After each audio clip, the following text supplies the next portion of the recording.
Hello cuties, आज हम बात करने वाले हैं my girlfriend is an alien के सीज़न 2 के एपिसोड 27 की। एपिसोड की स्टार्टिंग होती है फैंग लैंग जाओकी की केयर कर रहा होता है। जाओकी उसके इस लवी डवी बिहेवियर को देख के कहती है कि काश मैं पहले ही इंजर्ड हो जाती। और जाओकी को इस बात की भी टेंशन हो रही थी कि मिशन ये किस टाइप से कंप्लीट होगा।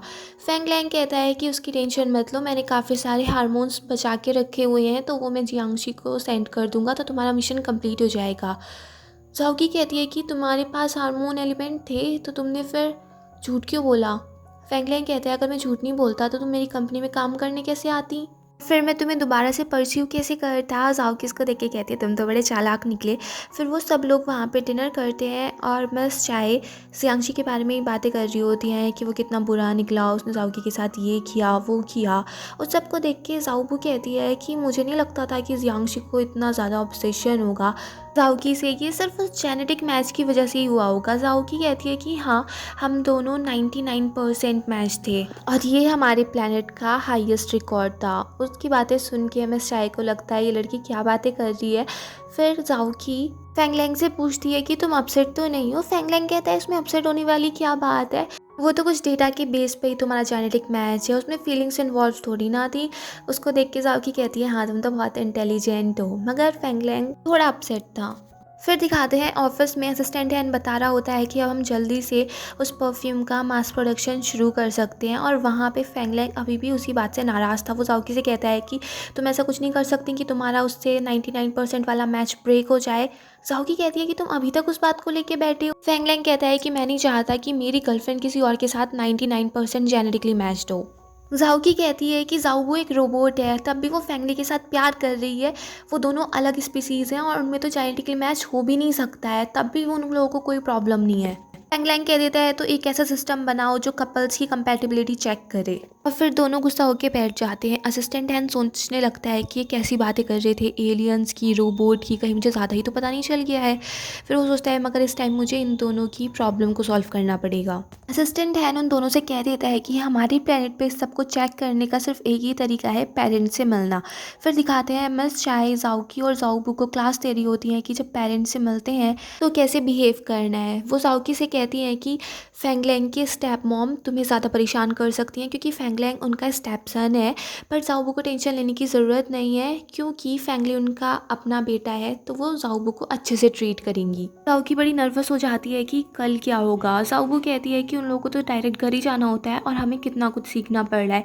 तभी वहाँ पे फैंगलैंग और फैंगली आ जाते हैं। वो उन दोनों को गिफ्ट्स देते हैं कि कल जब तुम हमारे पेरेंट्स से मिलोगी तो ये गिफ्ट दे देना। फैंगलैंग जाओकी से कहता है कि मेरे पापा को एक केक पसंद है बट उसको अभी ऑर्डर नहीं हो पाया। जाओकी कह देती है कि टेंशन की बात नहीं है, हम दोनों बना लेंगे, और वहाँ से वो फैंगलैंग को ले जाती है और जाओबू फैंगली को ले जाती है। मिस चाय का लेक्चर बीच में अधूरा ही रह जाता है। फिर दिखाते हैं जाओकी और फैंगलैंग बहुत ज़्यादा क्यूट सी वे में लवी डबी कपल होके एक केक बनाते हैं। इसे दिखाते हैं फैंगलैंग के पेरेंट्स दोनों को बहुत अच्छे से अंदर बुलाते हैं, बहुत वार्म वेलकम होता है, और फैंगलैंग के स्टेप मॉम जाओकी से बहुत ज़्यादा खुश होती हैं, बट जैसे ही जाओबू उनको गिफ्ट देने वाली होती हैं वो उसको इग्नोर कर देती है। जाओबू बड़ी टेंशन में आ जाती है कि मिस चाय ने तो कुछ और ही कहा था और यहाँ पे तो कुछ और ही हो रहा है। फिर दिखाते हैं जाओकी और फैंगलैंग खाना बनाने की प्रिपरेशन कर रहे होते हैं, और वहाँ पे जाओकी फैंगलैंग से कहती है कि तुमने अपने पापा से लड़ाई की क्या। फैंगलैंग कहता है कि नहीं, सब ठीक ही है। जाओकी कहती है कि फिर तुमने उनसे अच्छे से बात क्यों नहीं की। फैंगलैंग कहता है कि मैं और मेरे पापा ऐसे ही बिहेव करते हैं, कुछ चीज़ें होती हैं जो हम अपने दिल में ही रखते हैं। दूसरी साइड दिखाते हैं फैंगली की मॉम जाओबू का इंट्रोडक्शन ले रही होती हैं, बट सारे क्वेश्चन ये आंसर फैंगली ही दे रहा था। फैंगली की मॉम जाओबू को रिजेक्ट कर देती हैं, पर जाओबू को याद आता है कि मिस चाय ने बताया था पेरेंट्स को अपनी तरफ करने के लिए सबसे फर्स्ट स्टेप है कि जो उनको चीज़ें पसंद है उनके बारे में बातें करो। तो वो देखती है कि फैंगली की मॉम अपनी ब्रेसलेट को बहुत ज़्यादा टच किए जा रही थी, तो जाओबू उसके बारे में सारी इन्फॉर्मेशन निकाल लेती है। फैंगली की मॉम उस ब्रेसलेट से बहुत ही ज़्यादा खुश थी। वो कहती है ये इतनी पुरानी टाइम की ब्रेसलेट है, ये बहुत ज़्यादा एंटीक है, पर जाओबू बताती है कि ये इतनी पुरानी नहीं है, और उसकी इस एबिलिटी से खुश होकर फैंगली की मॉम उससे अपनी सारी ज्वेलरी चेक करा लेती हैं।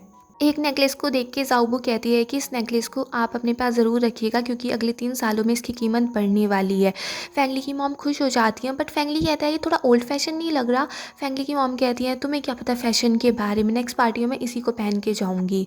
तब जाओबू को याद आता है कि मिस चाय ने कहा था कि पेरेंट्स की हाँ में हाँ मिलानी होती है, उनकी बातों को कॉन्ट्राडिक्ट नहीं करना होता है। इसलिए जाओबू कह देती है कि ये नेकलेस आप पे बहुत ही ज़्यादा अच्छा लगेगा, कोई नॉर्मल इंसान पे तो नहीं सजेगा बट आप पे तो ये बहुत ही ज़्यादा अच्छा लगने वाला है, बट आपका मेकअप इसके लिए नहीं है तो मैं आपका मेकअप कर देती हूँ। तो फैंगली की मॉम खुश हो जाती है कि तुम्हें मेकअप भी आता है। वो अपने बेटे को तो धक्का दे देती हैं और जाओबू से पूछती हैं कि मेरे ऊपर कौन सा मेकअप सूट करेगा। फिर जाओबू सर्च करती है और उसको एक गेटअप मिल जाता है कि फैंगली की मॉम इसमें ज़्यादा अच्छी लगेंगी। दूसरी साइड दिखाते हैं फैंग लैंग एक डिश बना रहा होता है और जाओकी उसकी हेल्प कर रही थी। तभी वहाँ पे फैंग लैंग के फादर आ जाते हैं और वो कहते हैं तुम लोगों से खाना बनाना भी नहीं आता, और वो फैंग लैंग के साथ उसको बताने लगते हैं कि इस टाइप से बनता है कि मैं तुम्हारी मॉम के साथ भी उनकी हेल्प कराया करता था। दोनों की बॉन्डिंग अच्छे से हो रही होती है और फिर जाओकी एक एप्रन फैंग लैंग को दे देती है कि अपने फादर को पहना दो, और फिर जाओकी उन दोनों की वीडियो बनाने लगती है।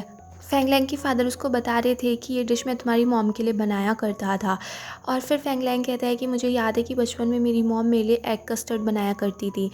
फैंग लैंग के फादर कहते हैं कि वो भी मैं ही बनाया करता था क्योंकि तुम्हारी मॉम से कभी थोड़ा ऐसा हो जाता था, कभी थोड़ा वैसा हो जाता था, और तुम काफ़ी ज़्यादा बीमार थे तो तुम्हें एक स्पेशल टाइप का ही चाहिए होता था। वैसे तो कुकिंग मैंने तुम्हारी मॉम से ही सीखी थी, बट ये वाली डिश और एग कस्टर्ड बनाना मैंने अपने आप ही सीखा था।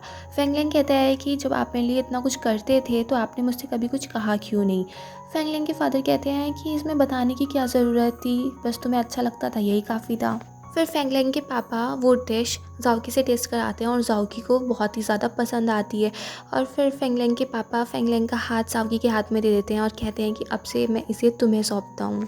दूसरी साइड दिखाते हैं जाओबू ने फैंगली की मॉम का गेटअप चेंज कर दिया था और अपने न्यू गेटअप से फैंगली की मॉम बहुत ही ज़्यादा खुश थी। वो कहती हैं कि जाओबू काश मैं तुमसे पहले मिली होती। जाओबू भी उनकी बहुत ज़्यादा तारीफ़ करती है कि कपड़े और ये हेयर स्टाइल तो कुछ नहीं है, ये सब इसलिए अच्छा लग रहा है क्योंकि आप बहुत ज़्यादा यंग हैं, आप बहुत ज़्यादा ब्यूटीफुल हैं। जिसे सुन के फैंगली की मॉम बहुत ही ज़्यादा खुश हो जाती हैं और वो फैंगली से कहती हैं जो कि सो रहा था कि एटलीस्ट जाओबू को एक कॉफ़ी तो दे दो। फिर दिखाते हैं फैंगली एक कप कॉफ़ी लाता है और अपनी मॉम के ही कपड़ों पे गिरा देता है, जिससे उसकी मॉम बड़ी परेशान हो जाती है कि कितना नालायक बेटा है मेरा, मेरे इतने अच्छे कपड़े ख़राब कर दिए। तभी जाओबू को याद आता है कि मिस चाय ने ये भी कहा था कि बड़े लोगों को ये चीज़ें बड़ी पसंद आती हैं जब उनके जूनियर बहुत ज़्यादा स्मार्ट हो, उनकी हेल्प करें। तो जाओबू को पता चलता है कि वो कैसे इन स्टेन्स को हटा सकती है और वो उस कोट को लेके वॉशरूम में चली जाती है।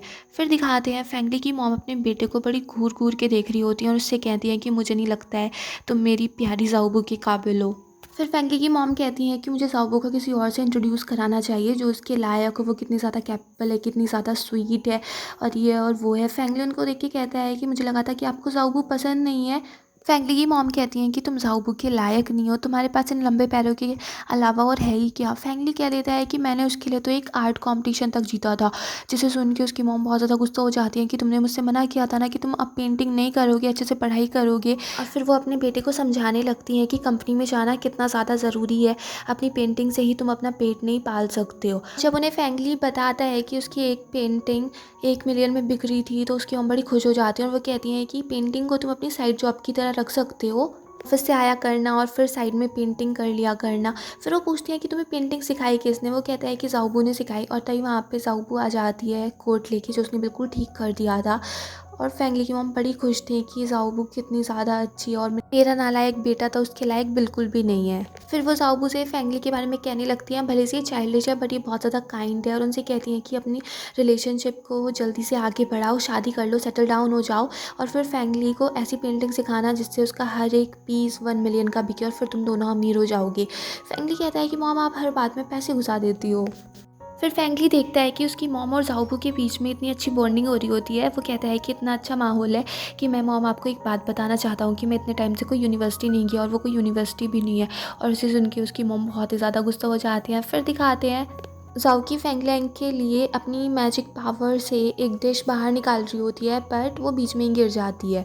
फिर दिखाते हैं डिनर टेबल पे जाओकी को याद आता है कि मिस चाय ने कहा था कि टेबल मैनर्स ये हैं कि अपने एल्डर्स को प्रायोरिटाइज़ करना चाहिए।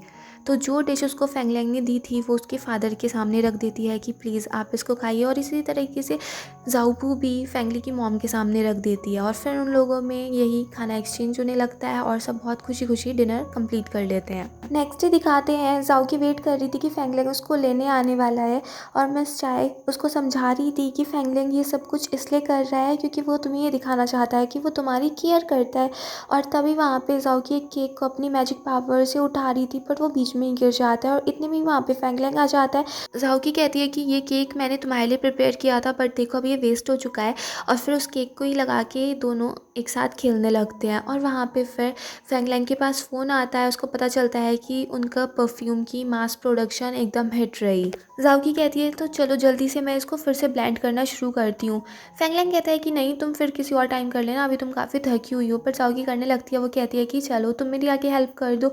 और तभी असिस्टेंट हैन उनको बताता है कि फेंगलेंग की जिन लोगों से मीटिंग है वो लोग आ चुके हैं। फेंगलेंग कहते हैं कि उन्हें वेट करने दो बट ज़ाओ की फेंगलेंग को भेज देती है। फिर दिखाते हैं ज़ाओ की फिर से अपनी पावर यूज़ करने की कोशिश करती है बट वो कर नहीं पाती, उसकी तबीयत और ज़्यादा ख़राब हो जाती है। दूसरी साइड दिखाते हैं जियांगशी अब बिल्कुल ठीक हो चुका है और अब वो पहले से भी ज़्यादा पावरफुल बन चुका है। वो कहता है कि इस हार्मोन एलिमेंट के ख़त्म होते ही मैं पहले से ज़्यादा पावरफुल बन चुका हूँ और मेरा सर्वाइवल रेट भी बढ़ गया है, उसमें ज़रूर कोई स्पेशल एलिमेंट रहा होगा।